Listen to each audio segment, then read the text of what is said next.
Alors, je reviens un peu sur l'astrologie charismatique, qui a connu récemment des précisions absolument essentielles.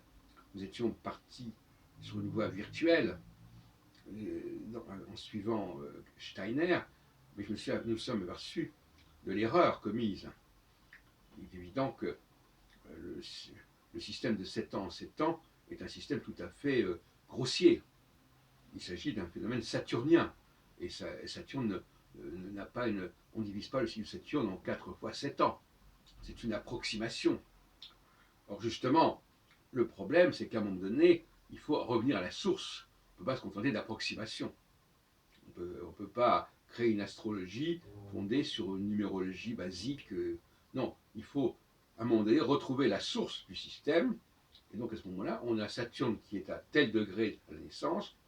Et quand Saturne passe au carré ou à l'opposition de ce même degré dans un signe zodiacal donné, mais ça c'est simplement une référence purement arbitraire. Le signe zodiacal, c'est une façon de localiser, que les astronomes utilisent comme les astrologues. Et bien à ce moment-là, on change de phase. Ce que je veux dire aujourd'hui, c'est que l'importance accordée à Saturne est d'autant plus justifiée, d'une part parce qu'effectivement, il a les mêmes chiffres que la Lune, et que la Lune est notre satellite, donc il y a un message là, Saturne, Lune. Et d'autre part parce que Saturne n'est pas affecté par le débat sur géocentrisme et héliocentrisme.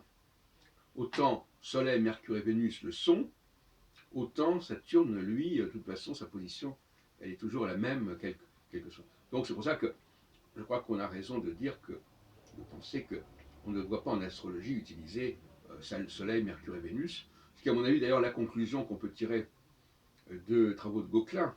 Même si Gauquelin à un moment donné a cru pouvoir récupérer Vénus, je pense qu'il faut laisser complètement ces trois planètes qui n'ont pas de véritable intérêt sur le plan cyclique, puisqu'ils ont un cycle très rapide et qui en plus est déterminé par la Terre et non pas par leur véritable position, leur véritable mouvement dans le ciel. Donc ça, à mon avis, c'est évident qu'on ne peut pas s'appuyer là-dessus.